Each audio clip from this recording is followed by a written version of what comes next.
A very warm welcome to Birmingham and to the LDC Conference dinner. It is an honour and a privilege to be chair of LDC Conference, and I start by thanking all those that have encouraged me to stand and who have supported me in the process. My thanks in particular to the Agenda Committee.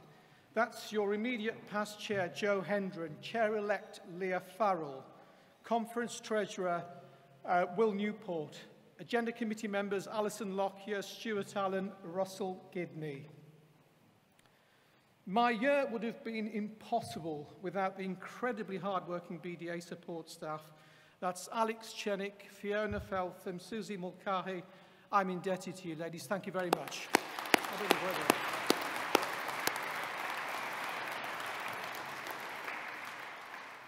I am proud to call this city my home. This place has given so much to the world. The world's first steam engine was developed and constructed here by Watt and Boulton. And this ignited the Industrial Revolution and all the technological, industrial, and cultural developments that followed in the world thereafter. The city was known as the place of 1,001 trades. Birmingham became the hub of manufacturing for the whole empire. The motto of the city is simply forward, a place that thrives on development. Eddie Crouch is not the only celebrity to come from this place. There are other comedians too. Jasper Carrott, Tony Hancock, UB40, Duran Duran, ELO, Slade, Dexter's Midnight Runners have all brought fabulous music to our lives. Ozzy Osbourne has brought his own version of entertainment. J.R. Tolkien is another famous son, as are Nigel Mansell and Murray Walker, for you fellow Formula One fans. This town hall is a fabulous Grade 1 listed building. It was built in 1834, and its roots are in the healthcare of the people of this city.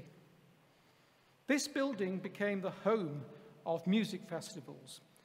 These festivals were used to raise funds to see the completion of the city's general hospital, a building that still exists and is still treating patients today, once the voluntary donations had dried up. So healthcare funding crisis is not a new phenomenon. The city has significant links to our profession too. The dental hospital built here in 1858 was one of the first in the world, the other two being in Baltimore and London. 24 years later, the new dental hospital in the city was the first in the world to award the dental degree, the BDS. The latest version of the Birmingham Dental Hospital and School is a gleaming structure of glass and steel that started to see patients 3 years ago. It is a boon for the city, its citizens, the university, not least our profession. So that's a very brief introduction to this city, some of its history and some of its people. What about me and my journey to this stage tonight? I'm of Indian heritage, though I was born in Uganda, Africa. My father and his father before him worked there as carpenters for the British in the development of the infrastructure of that country. Carpentry is our family trade. In August of 1972, the despot, Idi Amin, gave all non-Ugandans 3 months' notice to vacate the country. As a result of circumstances over which we had no control, we ended up here in the United Kingdom. On a cold, dark October evening that year, 1972, we landed at Stansted Airport. I was 3 at the time. I disembarked the plane wearing shorts and shirt sleeves. My journey had begun. I was now a refugee and an immigrant. Upon landing, we were bussed to Yeovil, where redundant army barracks would be home for the next few months. The kindness of the British public made sure we had clothes, food, and warmth in a new country. A country where it was bitterly cold outside, water pipes were frozen. The contrast with the temperate climes of Africa couldn't be any greater. We left Africa literally with the clothes on our backs. Nothing, not 2 cents. Everything was left behind. I will therefore forever be indebted to this country and the generosity and the kindness of its people for giving me a chance, an opportunity. We all have... We all have good and bad in us. We all have good and bad in us. This is human nature. But the generosity of the British public at times of difficulty is second to none. And so it was in spring of 1973 that we were rehoused to this city. I'm proud of my Indian/African roots, but this is my home. And it is with great pride that I welcome you to the city where I grew up, where I went to school, to university, and now practice dentistry. Dentistry has given me so much, my best friends, a fabulous vocation, a proud LDC that I'm secretary of, and a chance to be here tonight to speak to you colleagues. Okay. My parents are humble folk. They're certainly not well educated. So if I have made anything of my professional life, it is in no small part due to the opportunities given to me by the state and the support of my teachers, colleagues, and mentors, some who are in this room tonight. I raise a glass to my teachers and senior colleagues. Thank you very much.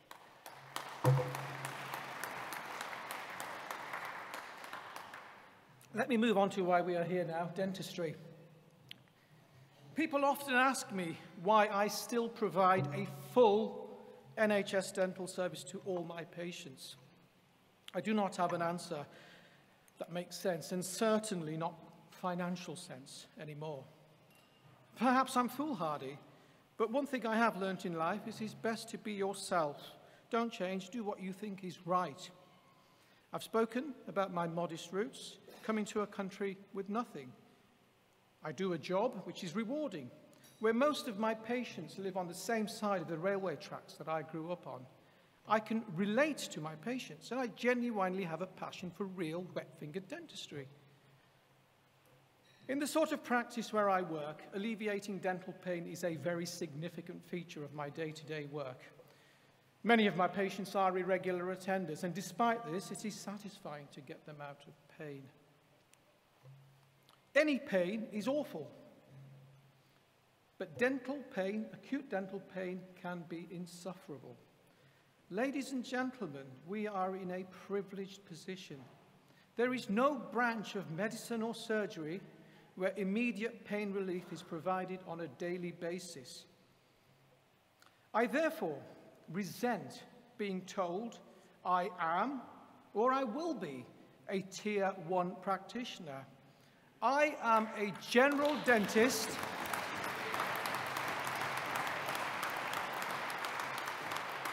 I am a general dentist, and I am bloody proud of it. There is no need for this ability tiering nonsense that is being foisted upon our profession. We should all be able to deliver satisfactory dental care for our patients. This is what the BDS prepared me for, and should prepare all of us for. I've never refused to see new patients at my practice. They are the lifeblood of my practice.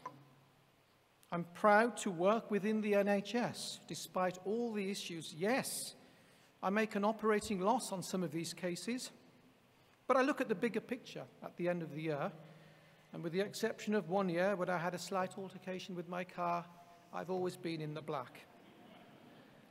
The NHS has become part of this country's DNA. The nation is proud of what the National Health Service represents, and patients find comfort in knowing that they are being treated by the NHS for their dental needs and are respectful to my team for offering such a service. It is a shame, then, that successive governments have treated our profession with contempt and failed to recognise what we do for our patients on the NHS. Patients used to get subsidised dental treatment on the NHS prior to April 2006. And, like a lot of things before April 2006, it made sense. The current patient charge revenue system is morally wrong.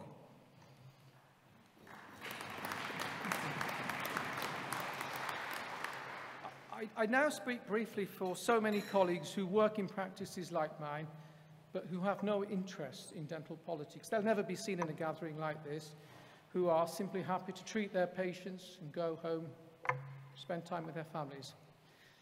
They are sick and tired and fed up that the great and the good, and I include here CDOs, deputy CDOs, current and past, the thinkers, the movers, the shakers, the academics, including those of us who ostensibly represent them as LDCs, who have never had to work in the UDA world, let alone in general dental practice. And yet it is these same people who come up with ideas and variations on what is good for the profession and the patients, and yet have no idea of what the reality is like at the enamel face. NHS practices are struggling. The system is broken. So to all leaders of our profession, my message is simple. Do not tell us what will work for our patients until you have experienced our world yourself. 1992 was my final year at university studying for the BDS. Her Majesty the Queen referred to this same year as her annus horribilis. We as a profession have had a decennium horribilis, a decade of misery. We all know what's wrong. You get to hear this all the time. Low morale, over-regulation, fear of the regulator. Crisis point has been reached, unquestionably. Look at the data. Average incomes continue to plummet. Spend on the NHS in GDS and PDS continues to come down year on year over the past decade. During this same period, the average taxable income of GDPs has nearly halved from £99,000 to £55,000. This is hardly going to fund the glamorous lifestyles that we're all purported to have. During this decrepit decade, oppressive regulation, the expense of running dental practices has skyrocketed.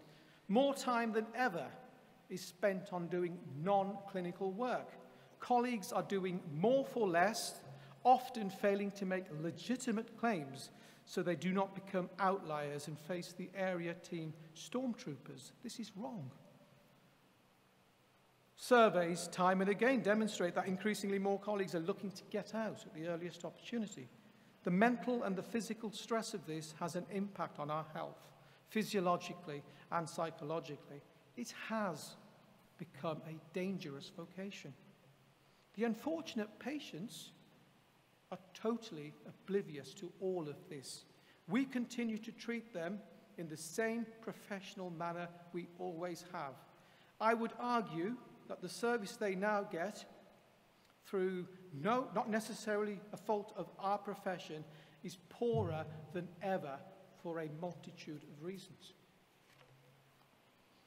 Another concern over the past decade has been how younger colleagues, fearing the wrath of the regulator, are now content to refer anything remotely challenging, leaving the patients on ever-increasing waiting lists, being passed from pillar to post as the electronic referral management systems bounce them back and forth like yo-yos.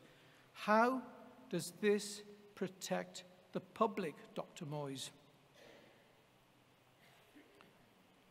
Fear of dental litigation has changed the landscape of our service too, across all sectors, and is symptomatic of wider changes in society. The legal profession lost the gravy train that was legal aid, and thereafter, medical and dental professions have become easy prey.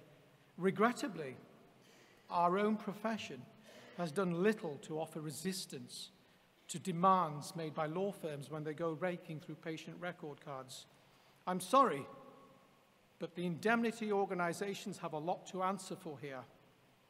They have been too willing for too long to sign blank checks, fearing escalation and associated costs if cases end up at the GDC.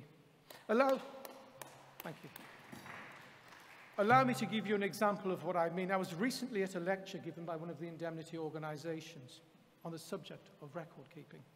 The audience was advised that to simply write oral hygiene instruction given to a patient was deemed inadequate. More detailed information on precisely what this OHI entailed is necessary for a case to be defended. This is utter nonsense.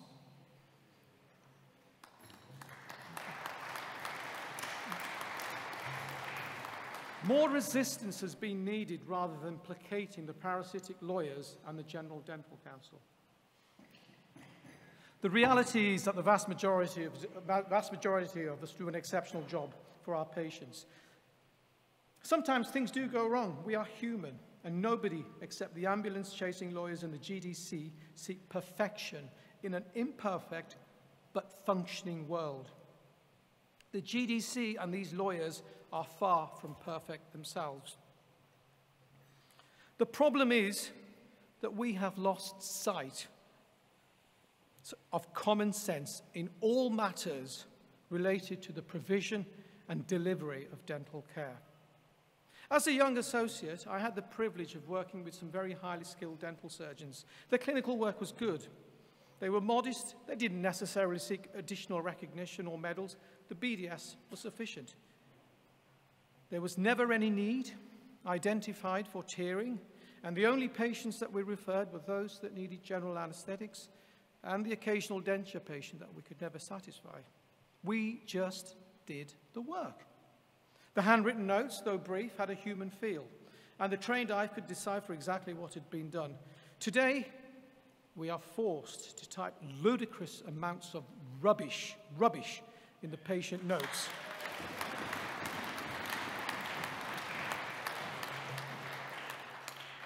The pursuit of defensive dentistry is madness and has nothing to do with the quality of care provided to our patients.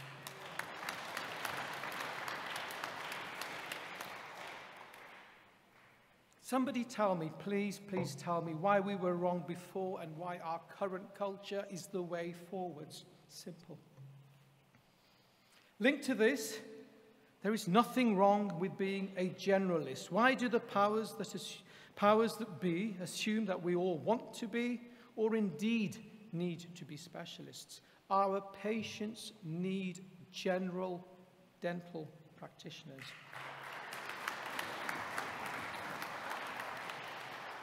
The BDS degree has become devalued. There are a number of reasons for this. Some would be deemed politically incorrect. The world has changed, but the BDS remains a tough degree, and the stress that comes with this job is immense. There is nothing wrong with general dental practitioners, therefore earning a fair income for the work we have trained hard for. Nobody said dentistry was going to be easy. Also, we are losing characters in our profession, consummate professionals, yet proud and good sports. Regrettably, too many coming into the profession these days seem to come from the same mold. Some are robotic in nature, having been spoon-fed at the best schools. They come with a confidence that sometimes resists supportive criticism. This is not what the profession, and more importantly, what our patients need. I hear that some dental schools are offering resilience training to BDS undergraduates. This should be a worry to all of society and relates to far more serious social and mental well-being issues affecting all our younger people. Developments in communication have had an impact on society, good and bad. Abuse of and an obsession with social media And the extremes in confidence that this creates has no place in any healthcare profession.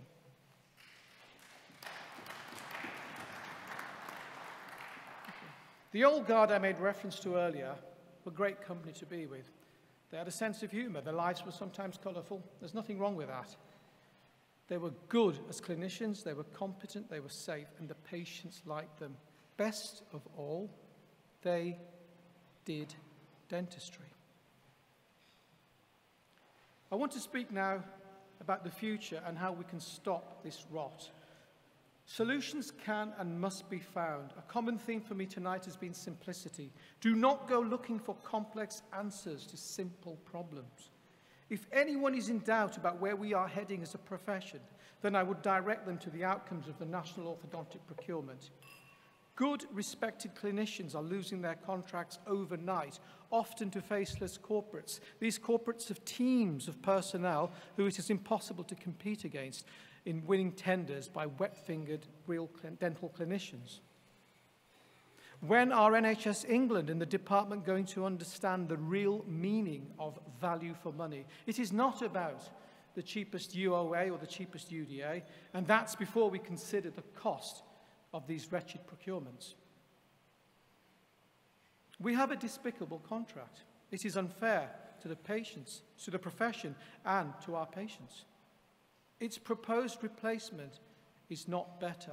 In fact, in my opinion, it is worse. It is unwieldy. It is a paper exercise in ticking more boxes just in case we don't have enough boxes to tick already. It is fraught with potential abuse, with misinterpretation of data, especially at transition. It only works in mixed practices. There are far too many unknowns, and this is after how many years of piloting the thing? Not least, it brings into question the employment status of 4/5 of our profession associates. HMRC are already looking at this.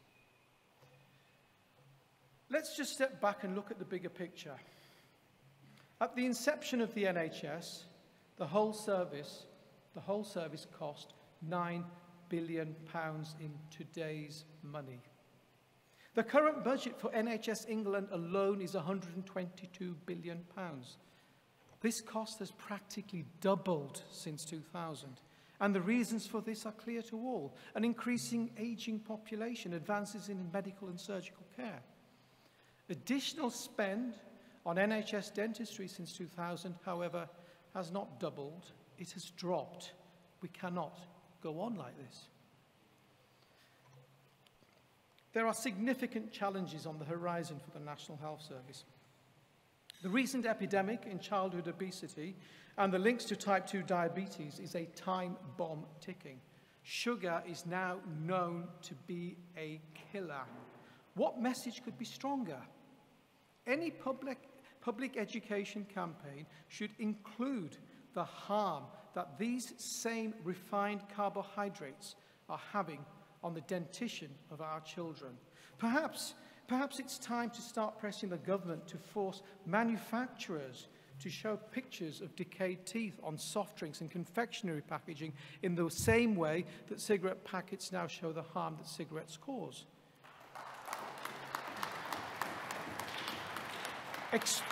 Extreme, I totally agree, but the number of children having general anesthetics for extraction of teeth is a national disgrace. The likes of Coca-Cola and McDonald's have been allowed to get away with this for too long. Such a campaign of linking tooth decay and sugar consumption with obesity and diabetes will do far more than any wishy-washy campaign to get babies to the dentist in the name of preventing dental disease. The momentum is there.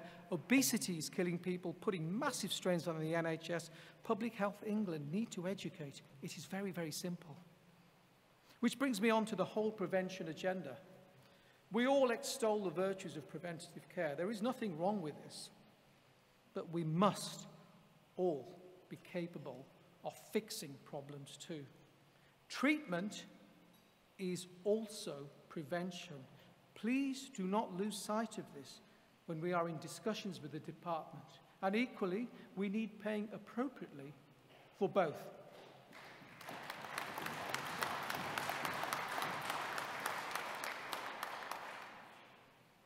Painting fluoride varnish is no substitute for being able to carry out root canal therapy. And this, in the vast majority of cases, should be deliverable by a general dental practitioner to an acceptable standard, free of the shackles of which tier the work or the practitioner fall into. We must not allow any further de-skilling of our profession. Prevention is part of our armamentarium, not the panacea that many would have you believe. We have too willingly accepted the language which sucks us into the department's dangerous web. Why do we speak of tiering without challenging the need for such a dangerous and blunt tool? We must stop the forced erosion of our abilities. We must stop accepting in our lexicon the language that further diminishes both the BDS and the general dental practitioner. I want tiering out, common entry out, UDA out, silly window dressing gimmicks in the name of prevention out, grey areas in the contract out, non-evidence-based directives, HTMO 105, use of amalgams in under 15s out.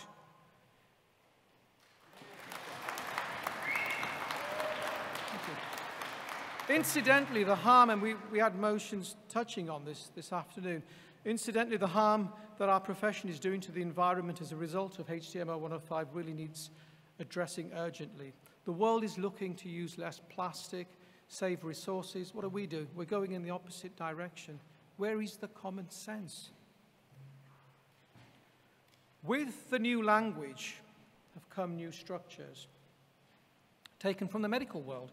The MCNs and the LPNs, they may work there, but in my experience, neither of these are working for us. And if they do, they will come at a cost to the general dental practitioner. Global warming is aided by the vast amounts of hot air produced at these MCNs and LPNs. Something else that needs addressing is the issue of inter-colleague assessments and professional relationships. Those that represent the profession, LDCs, GDPCs, and those that judge us, dental practice advisors, expert witnesses, must understand the circumstances under which our colleagues work. And they must be able to demonstrate that these same representatives and adjudicators can equally do clinical work themselves under the same conditions as the rest of us before passing judgment or directives. I have heard stories of shockingly poor expert witness testimonies at fitness to practice hearings. These people who purport to be better than the rest of us, the DPAs, the expert witnesses, should all be accountable for their actions, and mechanisms must be in place to challenge their experience of the real world. The usual adage applies. Don't compare your Ford Fiesta with a Rolls-Royce. They both do one basic job, but they are different. The poor associate under investigation may be working under pressure to deliver a molar endo for 30 quid, whilst the expert witness may be charging 30 times more to deliver the perfect result. Do not judge a man until you have walked a mile in his boots.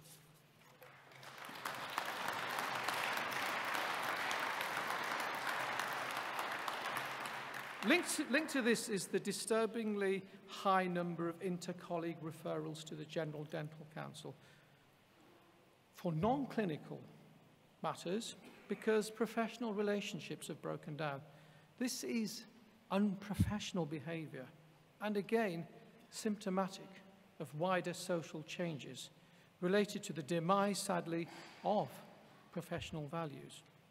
It is also disappointing that a past CDO and 2 past deputy CDOs have no ethical concerns about sitting on boards of dental corporates once they have left office. What message does this send to the profession and to the department?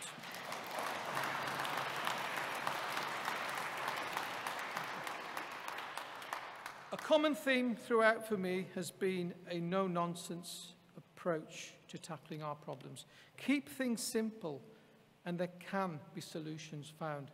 There is no point talking about a skills mix usage until you have a contract that can deliver this. Equally, there is no point in pretending that we have a truly NHS dental service anymore. We do not. And this is coming from me, one of those practitioners who still ardently works completely in that system. Let us have an adult conversation about this.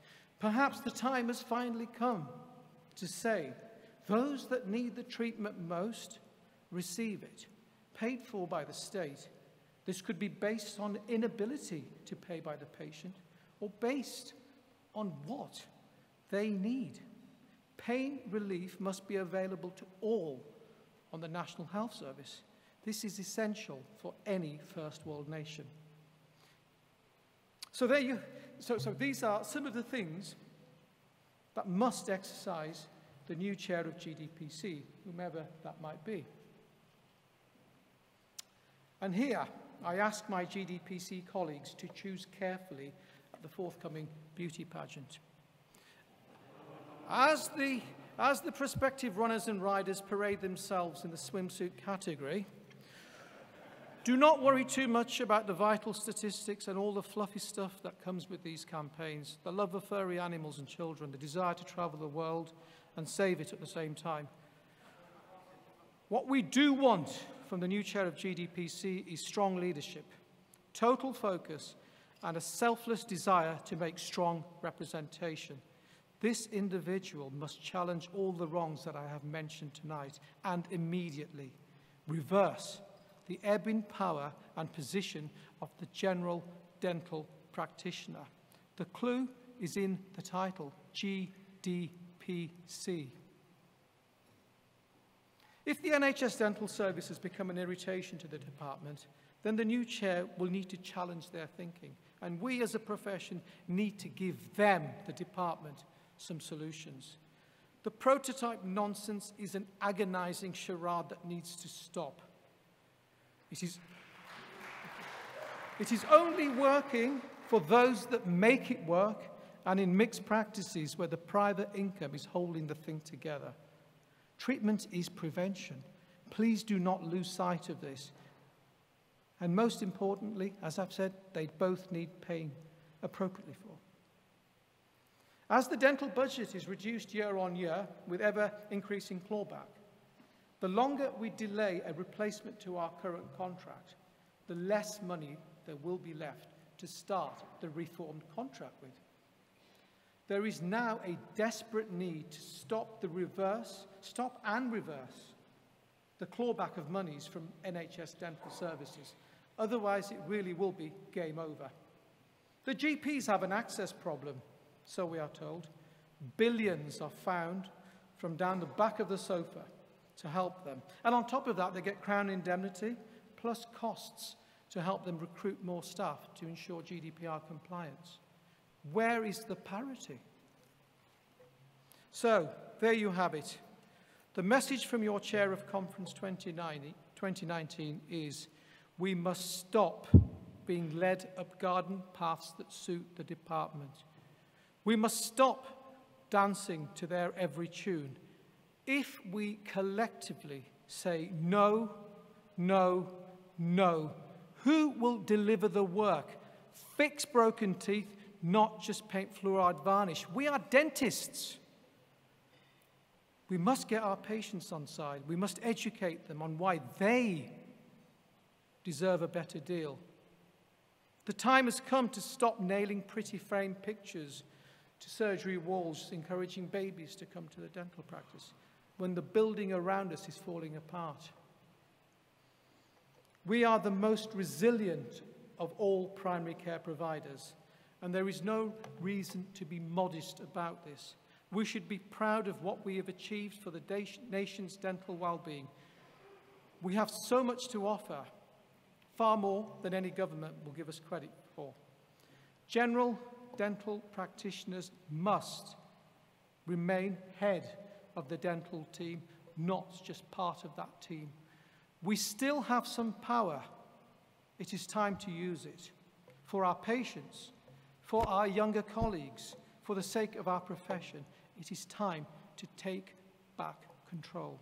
We can, we must, and with the right attitude, we will. Thank you.